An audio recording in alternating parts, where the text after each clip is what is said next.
In today's video, we cover some explosive updates from the MMA world. Conor McGregor has been caught lying about a $250 million boxing deal with Logan Paul.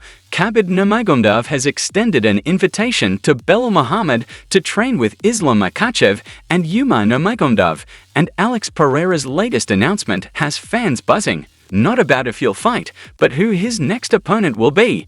We'll also hear statements from mma-Nurmagomedov, Colby Covington, and a heartfelt yet heartbreaking comment from T. Jimbo, who revealed his cousins were celebrating his recent UFC loss. But before we dive in, make sure to like and subscribe to the channel. We truly appreciate your support.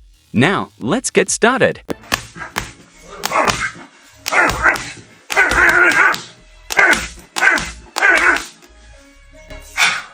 Feliz Ano Novo, Austrália. Saudade de vocês. Espero que todos vocês estejam bem. Nos vemos em fevereiro. Chama.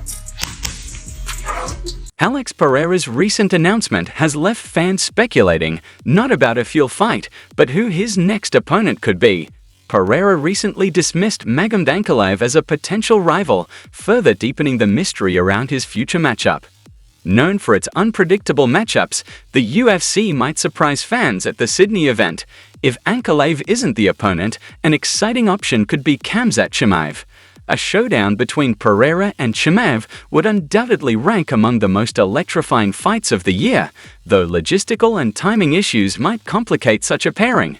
The MMA community has been buzzing online, with comments ranging from "Stop ducking Ankalaev" to "Bro's gonna fight the number 14 contender." One fan confidently asserted, "Strickland outclassed Pereira." Meanwhile, others speculate Pereira may not even be fighting. Instead, he might be cornering his training partner Sean Strickland, making a promotional appearance, signing autographs, or simply watching the fights from the stands. The uncertainty surrounding Pereira's role in Sydney only adds to the excitement. Fans are dissecting every possibility, but whether he's fighting, cornering, or just spectating, Pereira's presence is certain to add a treat to the event.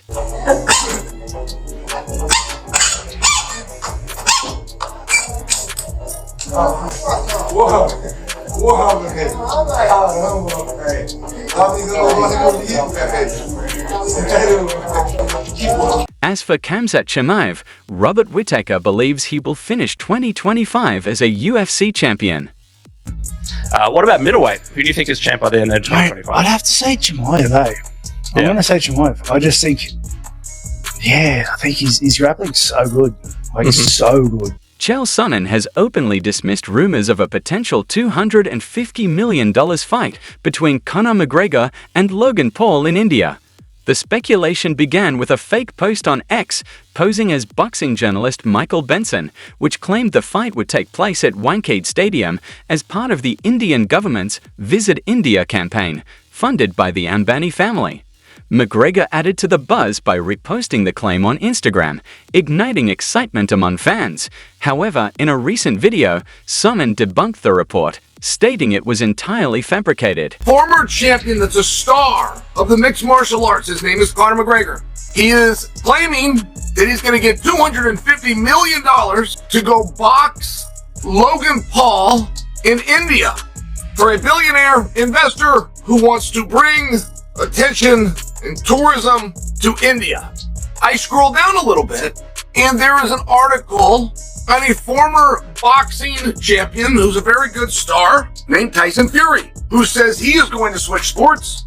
He is going to come over to the mixed martial arts. Now, oddly, more people had clicked on, more people had engaged with, and more people had commented on Conor's version, of which not a single word is true. You gotta understand, Conor's not boxing Jake Paul. There is not a billionaire in India looking to bring people over and change tourism. That is something exclusively done by a government, and that government is done in one place, which is in the Middle East. And third, there's no check for $250 million. So he kind of went right down the list of joking. He's kidding. You're not supposed to believe any of that to be true. Seriously, and their definition of being in shape and ready to fight isn't bloating themselves up with muscles and looking good in the mirror. These brothers are ready to throw down. Yep. You Conor McGregor, and not only that, Michael Chandler has been calling him out forever. Desperately wants his hand. I appreciate this fight because it's pure entertainment. Yeah. It's an exhibition. It isn't Jake Paul training with professional boxers, essentially being a professional boxer, but getting in the ring with non-boxers or geriatrics. I mean, this is bonkers on so many levels. You can already see one of the first reactions to it. Toxplicity an hour ago saying a sex pest and a crypto scammer. Lovely. Merry Christmas, everyone. Right? Merry Christmas. Obviously, right now, America is asleep. When they wake up, this news is going to go absolutely bonkers. Because you're taking two of the biggest stars in the world. Obviously, Conor McGregor's reputation is in the toilet after everything that he's been through in 2024. I think Logan Paul's reputation has been in the toilet for quite a while. So it's bonkers. The whole thing is bonkers. Obviously, we have seen Conor box before. He boxed Floyd Mayweather. Khabib has invited Belal Muhammad to train with Islam Makhachev and Umar Nurmagomedov. The Dagestani fighters' training camp is headed by the legendary Khabib, who shared a video of their joint training session.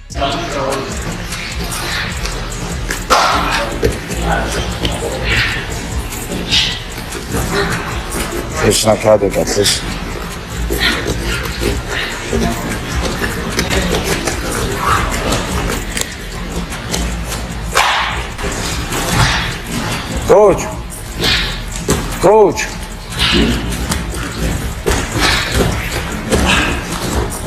Khabib Nurmagomedov has invited Belal Muhammad to train alongside Islam Makhachev and Umar Nurmagomedov.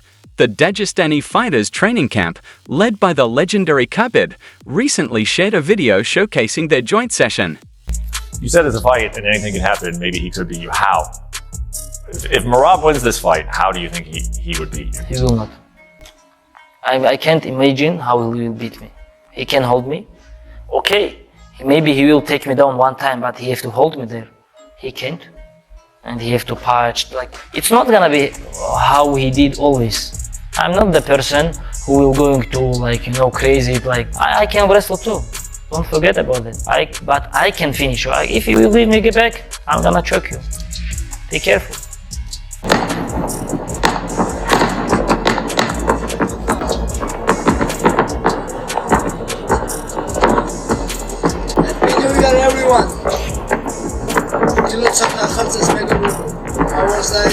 Umar Nurmagomedov is set to make his next appearance on January 18th in Los Angeles, competing for the UFC bantamweight title against Merab Dvalishvili. Meanwhile, Islam Makhachev will defend his title in the main event of UFC 311 in a highly anticipated rematch against Armen Tsarukyan. Speaking to ESPN, Umar dismissed the notion that Dvalishvili could dominate him, confidently stating that the Georgian fighter will face a completely different challenge in their matchup. The fight, was just getting warmed up. Everybody knows I'm a 4th and 5th round fighter. I just get started in those championship rounds. I could finish him in that 4th, 5th round. He was breathing heavy. He didn't have much more to offer. He wasn't going to be able to have much volume in those last rounds. So I feel like I was going to be able to take over in that fight.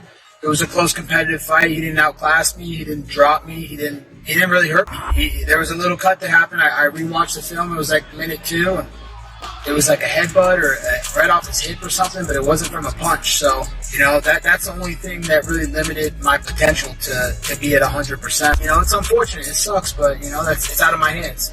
I wasn't even trained. I didn't even have a training camp together. I literally, I had to put my favorite fighter of all time, Chael Sonnen, the undisputed, undefeated, Wrestling gangster, as my head coach and switch everything around. Didn't have any training partners, didn't get a proper training camp like this guy. He was in training camp for 12 weeks. He was preparing for the best version of someone. I'm coming off the couch. This guy got me at 30%. I still should have beat him on no notice. So, but, we'll come back stronger from this like we always do. Every setback is the perfect opportunity for a comeback. I love fighting. I love the UFC.